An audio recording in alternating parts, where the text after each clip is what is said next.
তার গতি সম্পর্কে সনাতন ধর্মীয় বিশ্বাস অনুযায়ী বিস্তারিত আলোচনা করা হলো। আত্মার প্রকৃতি। প্রথমে বুঝতে হবে আত্মা কি। ভগবদ্গীতায় বলা হয়েছে, আত্মা জন্ম নেয় না, মরেও না। শরীর নষ্ট হলেও আত্মা নষ্ট হয় না। শরীর হলো ক্ষণস্থায়ী, কিন্তু আত্মা চিরন্তন।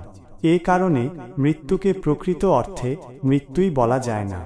এটি কেবল শরীরের পরিত্যাগ বা পরিবর্তন মাত্র। মৃত্যুর মুহূর্তে আত্মার অবস্থা।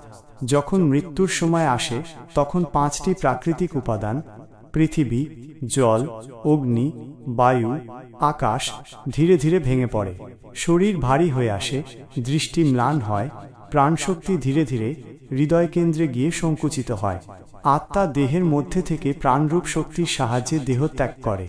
কোনো জীবের শেষ সময় তার মন, তার চিন্তা, তার কর্মফল সব মিলিয়ে তার পরবর্তী গতি নির্ধারণ করে। কর্মফল ও আত্মার গতি। ভগবদ্গীতাতে শ্রীকৃষ্ণ বলেছেন, যে যে ভাবনা নিয়ে দেহ ত্যাগ করে সে সেই ভাবনাই পরবর্তী জন্মে লাভ করে।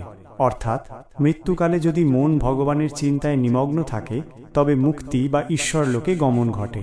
আর যদি মন পার্থিব ইচ্ছায় আবদ্ধ থাকে তবে পুনর্জন্মের চক্র অব্যাহত থাকে। মৃত্যুর পর প্রথম যাত্রা যমদূত বা বিষ্ণুদূতের আগমন। শাস্ত্র অনুসারে মৃত্যুর পরে আত্মার সামনে দুটি সম্ভাবনা থাকে। 1. যমদূত এসে আত্মাকে ধরে যমপুরীতে নিয়ে যায়, পাপীদের জন্য। 2. বিষ্ণুদূত এসে ভক্তের আত্মাকে নিয়ে যায় বৈকুণ্ঠে বা ভগবানের ধামে। শ্রীমদ্ ভাগবত মহাপুরাণের অজামিলের কাহিনীতে আমরা স্পষ্ট দেখি, অজামিল মৃত্যুশয্যায় নারায়ণ উচ্চারণ করতেই বিষ্ণুদূত এসে তাকে রক্ষা করলেন। যাত্রাপথে আত্মার অভিজ্ঞতা। যখন আত্মা শরীর ত্যাগ করে তখন এক ধরনের শূন্যতার অভিজ্ঞতা হয়। আত্মা একা, ভীত, অচেনা এক জগতে প্রবেশ করে। শাস্ত্রে বলা আছে, যমদূতরা পাপীদের আত্মাকে টেনে নিয়ে যায়, সে সময় অসহ্য যন্ত্রণা হয়। অন্যদিকে ভক্তের আত্মা শান্তি, আলো, সুরভি, ভজনধ্বনি, পুষ্পবৃষ্টি প্রভৃতি শুভ লক্ষণে যাত্রা করে। যমপুরী ও বিচার। যারা পাপ করেছে তাদের যমপুরীতে নিয়ে গিয়ে বিচার করা হয়। যমরাজ চিত্রগুপ্তের সহায়তায় সমস্ত পাপ পুণ্যের হিসাব দেখেন। যে যেমন কর্ম করেছে তার তদনুযায়ী পরবর্তী শরীর নির্ধারিত হয়। কেউ নরকে যায়, কেউ স্বর্গে, কেউ আবার পুনর্জন্ম পায়। নরক লোকের অভিজ্ঞতা। গরুড় পুরাণে বিস্তারিত নরকের বিবরণ আছে। যেমন তামিশ্র, অন্ধতামিশ্র, রৌরব, মহারৌরব ইত্যাদি অসংখ্য নরক আছে। প্রতিটি নরক বিশেষ পাপের জন্য নির্ধারিত। যেমন মিথ্যাবাদী বিশেষ যন্ত্রণার নরকে যায়, হত্যাকারী ভয়ঙ্কর নরকে, লোভী নির্দিষ্ট নরকে। এই নরকবাস অবশ্য স্থায়ী নয়, কর্মফল ভোগ শেষ হলে পুনর্জন্ম হয়। স্বর্গলাভ। যে জীব সৎকর্ম, যজ্ঞ, দান, তপস্যা করেছে কিন্তু ভগবত ভক্তি অর্জন করেনি, তারা স্বর্গে যায়। স্বর্গের জীবন অনেক সুখের হলেও চিরস্থায়ী নয়। পুণ্যক্ষয় হলে আবার পৃথিবীতে জন্ম নিতে হয়। পুনর্জন্ম। বৃহত্তর সনাতন দর্শনে পুনর্জন্ম একটি মৌলিক সত্য। আত্মা বারবার জন্ম নেয় যতক্ষণ না মুক্তি মোক্ষ লাভ করছে। শরীর পরিবর্তনের মতোই এটি ঘটে।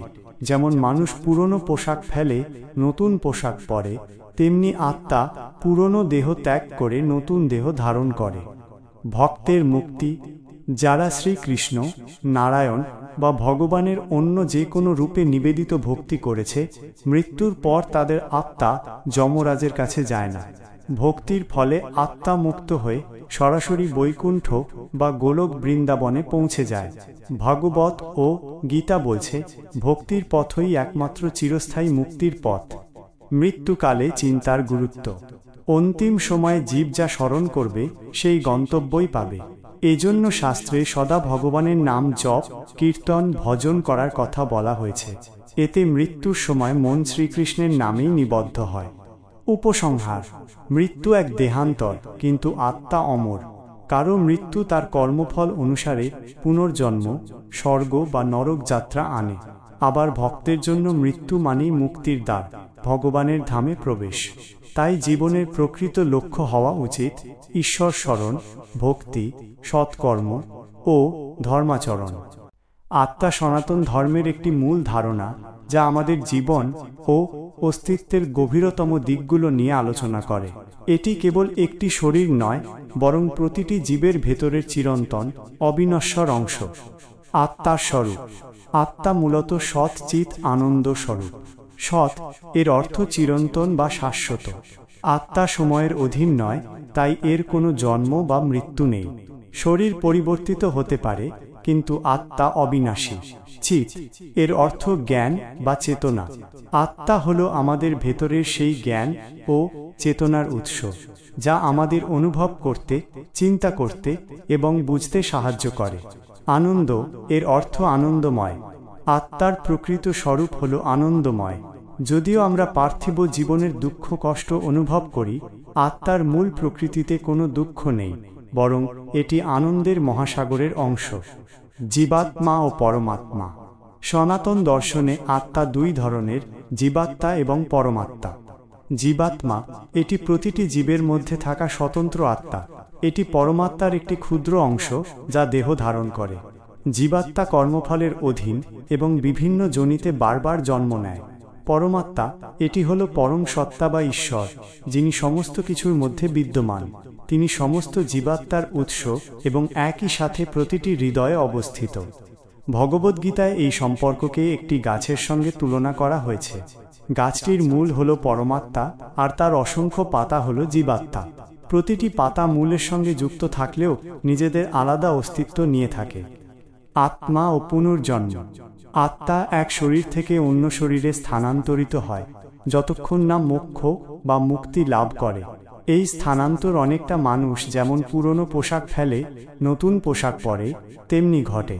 আত্মা তার কর্মফল অনুসারে নতুন দেহ ধারণ করে, যা তার পূর্ববর্তী জীবনের চিন্তা ও কর্মের উপর নির্ভর করে। আত্মার অস্তিত্ব ও বিজ্ঞান। আধুনিক বিজ্ঞান সাধারণত আত্মার মতো একটি অদৃশ্য সত্তার অস্তিত্ব স্বীকার করে না। বিজ্ঞান মূলত দৃশ্যমান এবং পরিমাপযোগ্য বস্তুর ওপর ভিত্তি করে চলে। তবে সনাতন দর্শন অনুসারে আত্মা ইন্দ্রিয়ের অতীত একটি বিষয়, যা কেবল আত্ম উপলব্ধি বা আধ্যাত্মিক সাধনার মাধ্যমেই অনুভব করা যায়, বৈজ্ঞানিক যন্ত্র দিয়ে নয়। কেমন তার যাত্রা? এইসব বিষয় বিভিন্ন ধর্ম এবং সংস্কৃতিতে ভিন্ন ভিন্ন বিশ্বাস প্রচলিত আছে। বৈজ্ঞানিকভাবে এর কোনো প্রমাণ না থাকলেও মানবজাতির দীর্ঘ ইতিহাসে আধ্যাত্মিক এবং দার্শনিক দৃষ্টিকোণ থেকে এই বিষয়গুলো নিয়ে প্রচুর আলোচনা হয়েছে।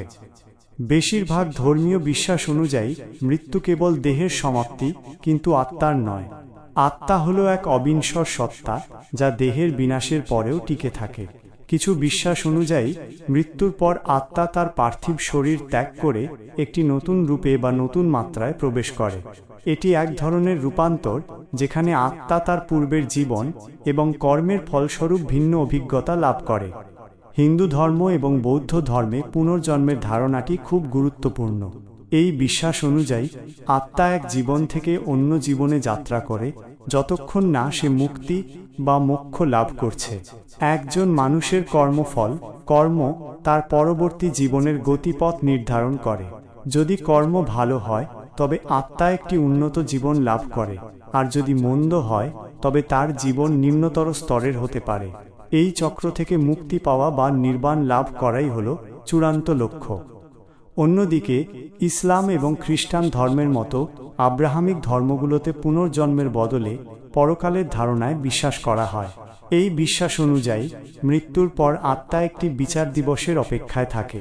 সেই বিচার দিবসে তাদের পার্থিব জীবনের ভালো ও মন্দ কাজের ভিত্তিতে তাদের চূড়ান্ত গন্তব্য নির্ধারিত হয়, হয় স্বর্গ, না হয় নরক। এই যাত্রা একমুখী এবং চূড়ান্ত। এছাড়াও কিছু সংস্কৃতিতে বিশ্বাস করা হয় যে মৃত্যুর পর আত্মা একটি অন্তর্বর্তী অবস্থায় থাকে, যেখানে সে পার্থিব জীবনের স্মৃতি এবং আবেগ থেকে ধীরে ধীরে মুক্ত হয়। এই অবস্থাটি কোনো চূড়ান্ত গন্তব্য নয়, বরং একটি বিশ্রামস্থল বা প্রস্তুতির সময়।